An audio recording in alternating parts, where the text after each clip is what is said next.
Hi అండి, నమస్తే. Welcome to read with Yashu.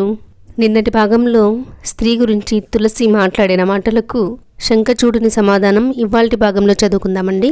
తీవ్రంగా కామినీ గ్రహణ అంటే స్త్రీ నింద చేసిన తులసి వాక్కులకు సమాధానంగా శంఖచూడు ఇలా అన్నాడు.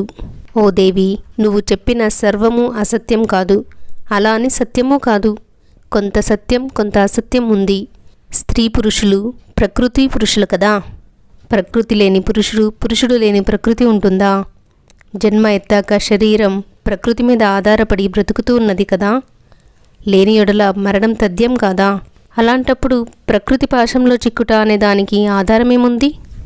సంసారంలో భార్యాభర్తల మనసులు కలిసి భార్య అనురాగవతి అయితే అమృతవల్లి, లేనిచో విషవల్లి. చతుర్విధ పురుషార్థాలకు స్థానమైంది స్త్రీ. పురుషుని బలానికి ఉత్సాహానికి పట్టుకొమ్మ స్త్రీ, ఆనందానికి ఆటపట్టు స్త్రీ, సంతానానికి క్షేత్రస్థానం స్త్రీ, ఉత్తమ దివ్యక్షేత్రం స్త్రీ, ఉత్తమ తీర్థరాజం స్త్రీ, భోగ మోక్షస్థానం స్త్రీ. ఉత్తమ లోకాలన్నీ స్త్రీ అందే ప్రతిష్ఠితమై ఉన్నాయి. పంచేంద్రియాలకు ఏకకాలమందు ఆనందాన్నిచ్చే ఆనందధామం స్త్రీ. ఏదైతే ప్రాణాలను హరిస్తుందో వైద్యశాస్త్రంలో దానినే శుద్ధి చేసి వాడితే ప్రాణదానం చేస్తుంది. ఏ స్త్రీ అయితే మాదక వస్తువు అవుతుందో దానిని నియంత్రణ చేస్తే మోక్షప్రాప్తికి హేతు అవుతుంది. నా మాట విను. నువ్వు పతివ్రతలలోకెల్లా పతివ్రతవు. నేను పాపచింతన గల కాముకుడను కాను. నువ్వు కూడా అట్టిదానవు కావని నేనెరుగుదను. బ్రహ్మగారి ఆజ్ఞ మేరకు నేనిక్కడకు వచ్చాను. ఓ శుభాంగి, నేను నిన్ను గాంధర్వ విధిలో పాణిగ్రహణం చేస్తాను. ఎవరి పేరు చెబితే దేవతలు వణికిపోతారో ఆ శంఖచూడను నేనే. నా తండ్రి పేరు దంబుడు. పూర్వజన్మలో నేను శ్రీకృష్ణుడికి కూర్మి చెలికాడనై సుధాముడనే గోపాలుడను. రాధాదేవి శాపంచే ఈ జన్మలో దానవ వీరుడనై జన్మించాను. వాసుదేవుని వరప్రభావంచే నాకు పూర్వజన్మ స్మృతి జ్ఞానం కలిగింది. ఇలా సముచితంగా పలికి విరమించాడు శంఖచూడు. శంఖచూడుని పలుకులు చెవులకు అమృతపు చినుకులై తోచ తులసి కలకంఠంతో సుధామధురంగా ధర్మసమ్మతమైన మరియు అర్థవంతమైన వాక్కులనిలా పలికింది. ఓ ధర్మ విశారద, నీ తాత్విక విచారణ చేతను నీ సాత్విక మనోభావాల చేతను నన్ను జయించావు. ఈ లోకంలో ఏ పురుషుడు స్త్రీ కడగంటి చూపులకు వశుడు కాడో వాడే ధన్యుడు. స్త్రీకి లొంగిపోయినవాడు ఎంత పండితుడైనా ఎట్టి పవిత్ర కర్మలనాచరించినా వాడు నిందార్హుడే, సర్వదా శౌచవిహీనుడే. దేవతలు వాని విషయంలో తిరస్కార భావాన్ని చూపుతారు. అట్టివానికి లోకంలో గౌరవమేముంటుంది? చావు పుట్టుకల వలన సంక్రమించిన మైల నుండి బ్రాహ్మణుడు 10, క్షత్రియుడు 12, వైశ్యుడు 15, శూద్రుడు 30 రోజులలోనూ పరిశుద్ధుడవుతున్నాడు. కానీ స్త్రీ వ్యామోహంలో చిక్కుకున్న పురుషుడు చితిపై దహింపబడిన తర్వాత మాత్రమే శుద్ధుడవుతున్నాడు.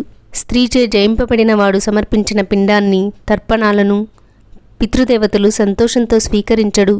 అతడు అర్పణ చేసిన పుష్ప ఫలాలను దేవతలు ముట్టుకోరు. జ్ఞానము, తపస్సు, జపము, హోమము, విద్య, పూజ, దానము ఇవన్నీ ఇంద్రియాలను జయించుట కొరకే ఉద్దేశింపబడ్డాయి. స్త్రీలోలుడైన వానికి అవన్నీ వ్యర్థమే కదా. ఓ జ్ఞాన విశారద, నీ విద్యను, ప్రభావాన్ని, జ్ఞానాన్ని పరీక్షించటం కొరకు మాత్రమే నేనలా మాట్లాడాను.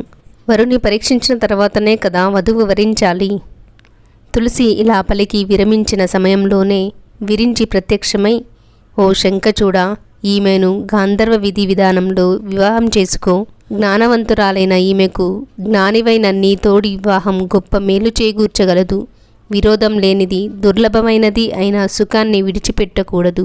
ఓ లక్షణవతి, నువ్వితన్ని కూడి సర్వలోకాలలో విహరించి సుఖించు. ఇతడు పంచత్వాన్ని పొందాక గోలోకంలో శ్రీకృష్ణుని చేరుకుంటాడు.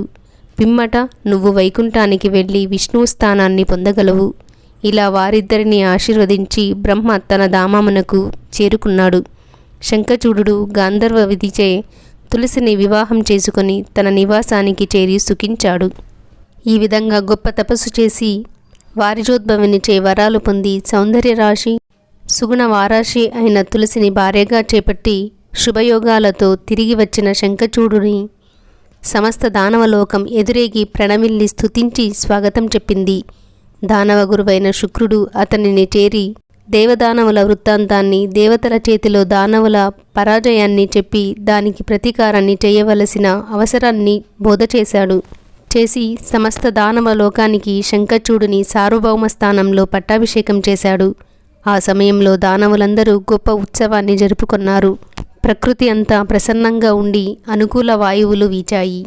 దానినే భావి శుభంగా భావించి దానవేంద్రుడు ఇంద్రునిపైకి దండు నడిపాడు. ఇంద్రుడు కూడా బృందారకులతో కూడి యుద్ధ సన్నద్ధుడయ్యాడు. దేవతలకు మరియు దానవులకు యుద్ధం ప్రారంభం అవబోతుంది. దాని వివరాలు రేపటి భాగంలో చదువుకుందామండి. సర్వం ఉమామహేశ్వర పాదార్పణం.